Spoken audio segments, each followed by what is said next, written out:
Hey guys, my name is Gloria and welcome back to my channel. So today I have a three-part review of three books that I read recently. Two of them are novellas, one of them is a novel, and they're written by three great women that you should definitely check out. So the first one I'm going to talk about, I've mentioned this in the previous video but I didn't go into much detail on it.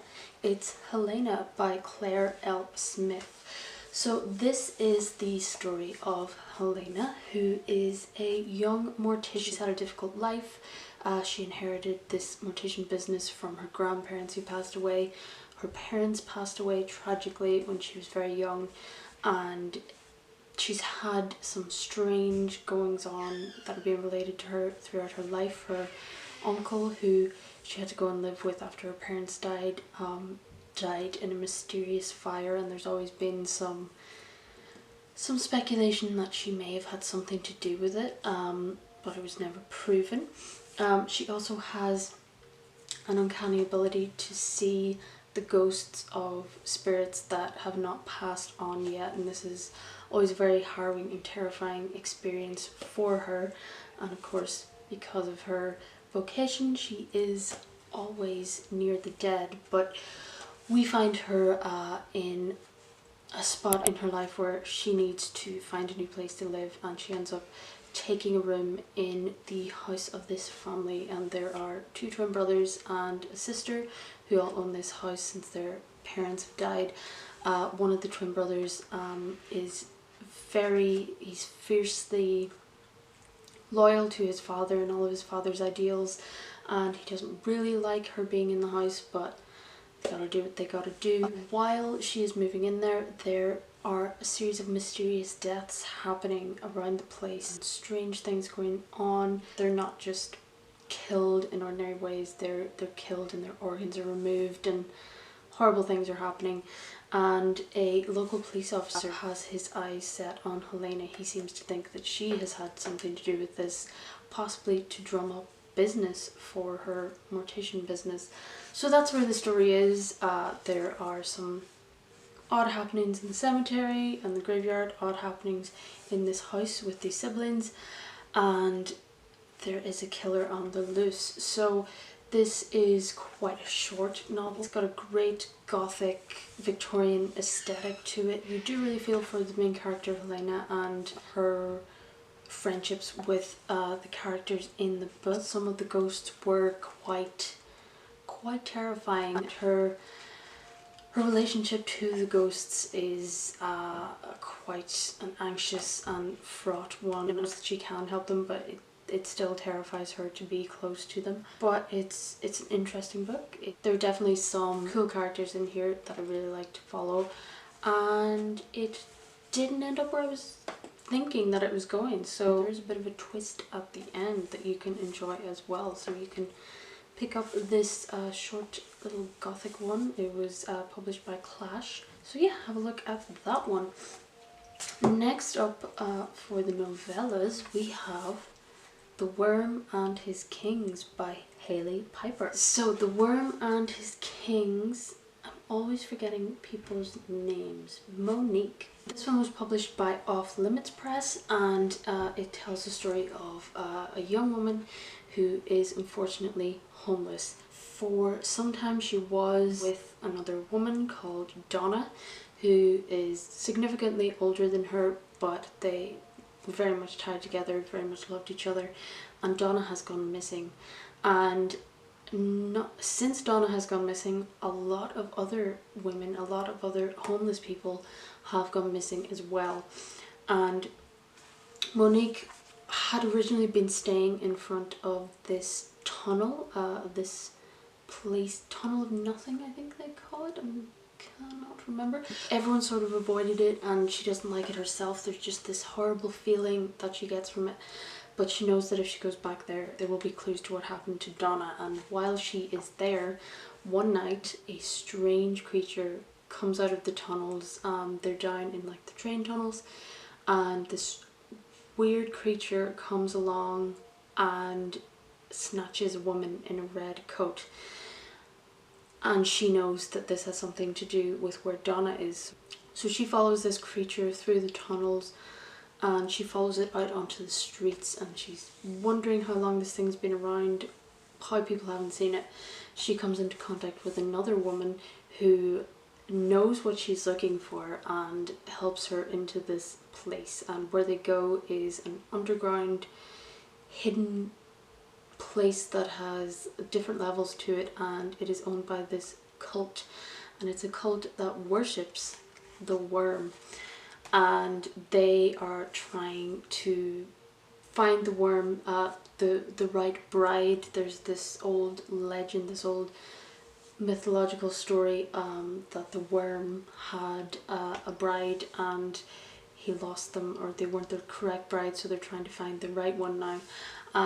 It delves a lot deeper than that. There's a lot more there's a lot more layers to it. It is a cosmic horror, so it deals with different planes of existence, different times, with overlapping and interlocking times and whatnot. But the main crux of the story is Monique's love for Donna and her trying to rescue Donna from this place that she's sure she's in. This is a Hailey Piper piece of writing, so the writing is phenomenal. The writing is phenomenal. It's such a short book. This is 114 pages, but it felt like a novel. It had the richness of a novel. It had the depth of a novel. There were so many layers, so many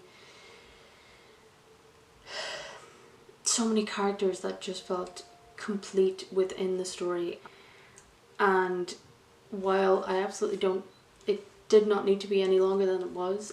If Hailey Piper were ever to write a longer novel, I would absolutely dive into that. But this is just, it's so well told. It's so creepy and otherworldly and weird, and again there's another sort of twist at the end. It's got some queer characters in it, so that's great representation. It's definitely something that you have to try and wrap your head around. You have to really sort of sit with it and let it digest to get the full extent of the story, but it's really enjoyable and I really find it very entertaining, and it's given me a bit more of an appetite for cosmic horror, I think, as well, so I'll be checking out some more cosmic horror. And last but not least, the longest of the three was Seth by Christy Aldridge. So Seth is the story of a small town in Alabama, I believe, and it's the type of town where nothing really goes on. No one ever moves there on purpose, unless they already have family there.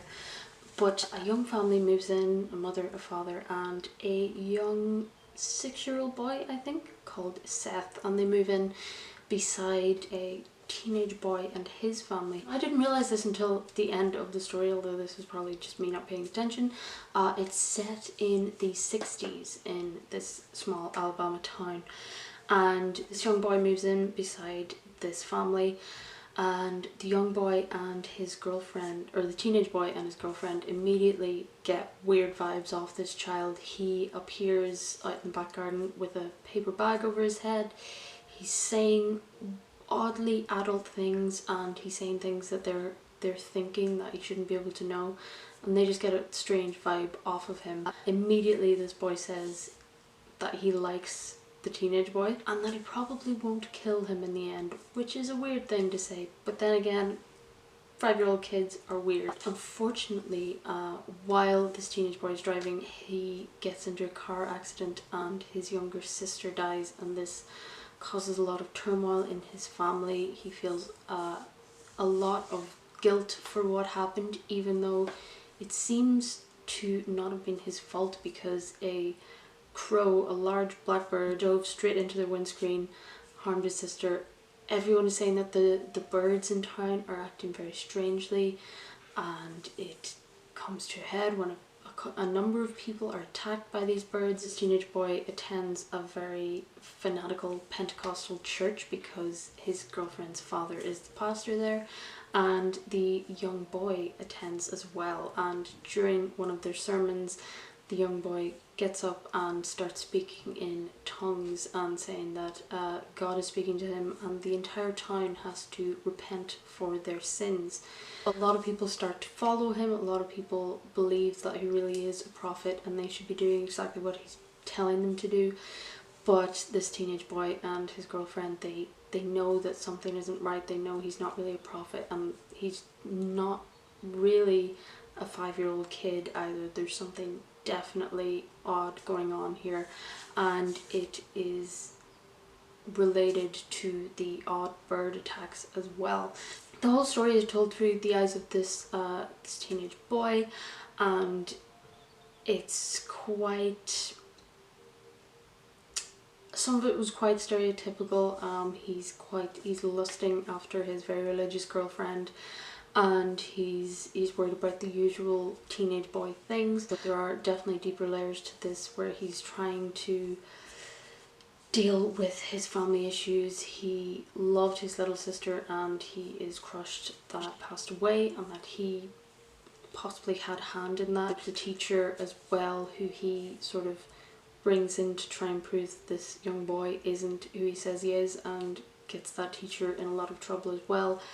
And it just is a series of unlucky and unfortunate things that happen to him and to other people throughout this town. And the young boy says definitely got a Damien type feel to him.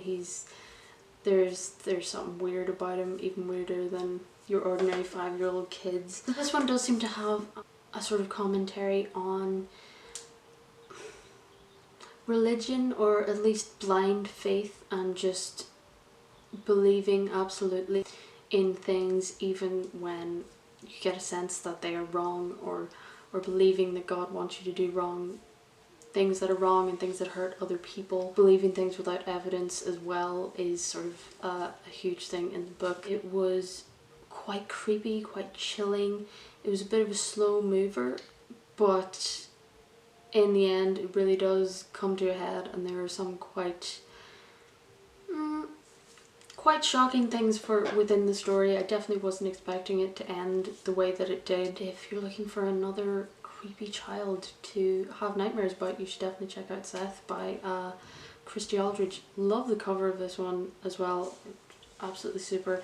I'm loving the really bright neon covers on horror books for some reason these days. Those are 3 dark fiction horror novels that I read recently by 3 fantastic women.